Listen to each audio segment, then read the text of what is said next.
ജില്ലയിൽ +1 പഠനത്തിന് മതിയായ സൗകര്യം ഒരുക്കണമെന്നാവശ്യപ്പെട്ടുകൊണ്ട് SDPയുടെ ആഭിമുഖ്യത്തിൽ സത്യാഗ്രഹ സമരം സംഘടിപ്പിച്ചു. സംസ്ഥാന പ്രവർത്തക സമിതി അംഗം മുസ്തഫ പാലേരി ഉദ്ഘാടനം ചെയ്തു. കോഴിക്കോട് ജില്ലയിൽ SSLC പാസ്സായ മുഴുവൻ വിദ്യാർത്ഥികൾക്കും തുടർ പഠനത്തിന് ആവശ്യമായ സൗകര്യം ഒരുക്കണമെന്നാവശ്യപ്പെട്ട് SDPI കോഴിക്കോട് ജില്ലാ കമ്മിറ്റി കളക്ടറേറ്റ് കവാടത്തിൽ സത്യാഗ്രഹ സമരം സംഘടിപ്പിച്ചു. സംസ്ഥാന പ്രവർത്തക സമിതി അംഗം മുസ്തഫ പാലേരി ഉദ്ഘാടനം ചെയ്തു.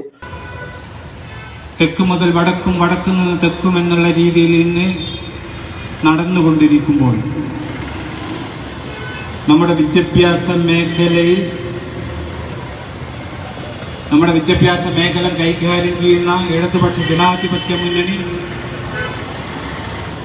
ഇതിനൊരു ശാശ്വത പരിഹാരം കാണുന്നതിൽ കഴിഞ്ഞ 8 വർഷക്കാലം ഒരു സംഗതി ചെയ്യാതെ മുന്നോട്ട് പോകുമ്പോൾ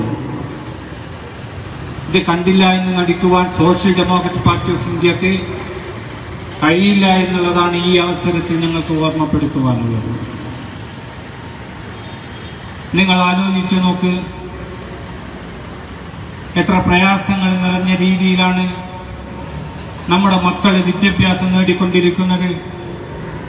ഒരു SSLC പരീക്ഷ എഴുതി എനിക്ക് ഫുൾ A+ മാർക്ക് കിട്ടണം എന്ന് വാശിയോടുകൂടി രാവും പകലുമില്ലാതെ അവർ പഠിച്ച് ഉന്നത വിദ്യാഭ്യാസം നേടി അവർക്ക് +1 സീറ്റിന് അലോട്ട്മെന്റ് കൊടുത്തപ്പോൾ അതിൽ പല കുട്ടികൾക്കും കിട്ടാതെ പോകുന്ന ഒരു സാഹചര്യം ഉണ്ടാകുമ്പോൾ ആ കുട്ടികൾ നിറകണ്ണീരോടുകൂടി രക്ഷിതാക്കളുടെ മുന്നിൽ, നാട്ടിലെ പൗരപ്രമാണികരുടെ മുന്നിൽ, നാട്ടിലെ സാമൂഹ്യ പ്രവർത്തകരുടെ മുന്നിൽ കൈ നീട്ടിക്കൊണ്ട് കരഞ്ഞുകൊണ്ട് പറയുകയാണ്, അച്ഛ, അമ്മ, അല്ലെങ്കിൽ ചേട്ടാ, എനിക്ക് വിദ്യാഭ്യാസത്തിന് ഉപരിപഠനത്തിന് സീറ്റ് കിട്ടിയില്ല എന്ന് പറഞ്ഞ് പൊട്ടിക്കരയുന്ന ഒരു സാഹചര്യത്തിലേക്ക് നമ്മുടെ മക്കൾ തള്ളപ്പെട്ടിരിക്കുകയാണ്.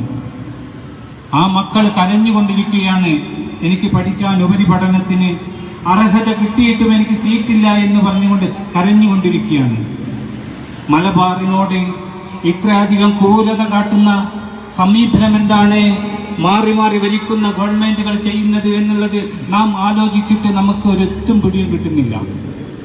എന്റെ മലബാറിനോട് കഴിഞ്ഞ കാലങ്ങളിലൊക്കെ ഈ തുടർന്നു പോരുന്ന അവഗണന നമുക്കറിയാം. കേരള പിറവിക്ക് ശേഷം 1957 ശേഷം കേരളത്തിൽ ഇടത് വലത് മുന്നണികൾ വിദ്യാഭ്യാസം കൈകാര്യം ചെയ്ത് അവർക്ക് കൃത്യമായി അറിയാം മലബാർ പ്രദേശങ്ങളിൽ കുട്ടികൾക്ക് ഉപരിപഠനത്തിന് വേണ്ടി അർഹമായ സീറ്റുകൾ, അല്ലെ അർഹമായ രീതിയിൽ സ്കൂളുകൾ, അല്ലെ ക്യാമ്പസുകൾ ഇല്ല എന്നുള്ളത് ഇവിടുത്തെ ഭരണകൂടത്തിന് കൃത്യമായി അറിയാമെന്നുള്ളത് തന്നെ ഇരിക്കെ അതിനുള്ളൊരു ശാശ്വത പരിഹാരത്തിലേക്ക് ഇവിടെയുള്ള സാമ്പ്രദായിക രാഷ്ട്രീയ പാർട്ടികൾ ഉൾപ്പെടെ ഒരു ശബ്ദവും ഉയർത്തുന്നില്ല എന്ന് മാത്രമല്ല, ഇവിടെ മാറി മാറി ഭരിച്ചുകൊണ്ടിരിക്കുന്ന LDF, UDF ഗവൺമെന്റുകൾ ഇതിനോട് പുറംതിരിഞ്ഞു നിൽക്കുന്ന ഒരു അവസ്ഥയാണ് നമ്മൾ കണ്ടുകൊണ്ടിരിക്കുന്നത്.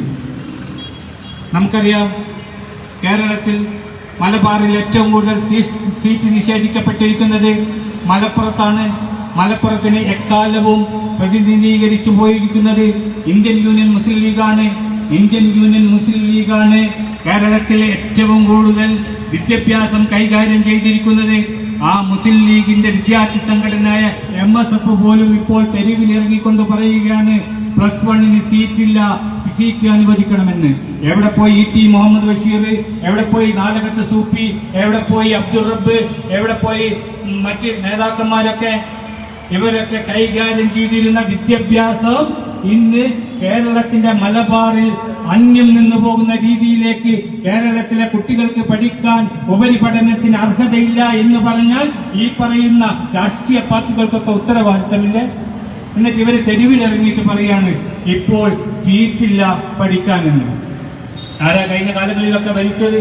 ഇപ്പോൾ പ്രതിപക്ഷത്തിരിക്കുന്ന UDF-ന് നേതൃത്വം കൊടുക്കുന്ന ഇന്ത്യൻ നാഷണൽ കോൺഗ്രസും മുസ്ലിം ലീഗ് ഉൾപ്പെടെയുള്ള പാർട്ടികൾ കേരളം ഭരിച്ചപ്പോൾ അവർക്ക് ചെയ്യാൻ പറ്റാത്തത് എന്നാൽ ഇടത് ജനാധിപത്യ മുന്നണി ചെയ്യണമെന്ന് പറയുന്നു. എന്നാൽ ഇടത് ജനാധിപത്യ മുന്നണി കോഴിക്കോട് ജില്ലയിലെ വിദ്യാർത്ഥികളെ +1 പഠനത്തിന് സ്വകാര്യ സ്ഥാപനങ്ങളിൽ തള്ളിവിടുന്ന സമീപനം സർക്കാർ അവസാനിപ്പിക്കണമെന്ന് അദ്ദേഹം പറഞ്ഞു. മാറി മാറി വന്ന സർക്കാരുകൾ മലബാറിലെ വിദ്യാർത്ഥികളെ അവഗണിക്കുകയാണെന്നും അവരുടെ കണ്ണീര് കാണാൻ തയ്യാറാകുന്നില്ലെന്നും അദ്ദേഹം പറഞ്ഞു.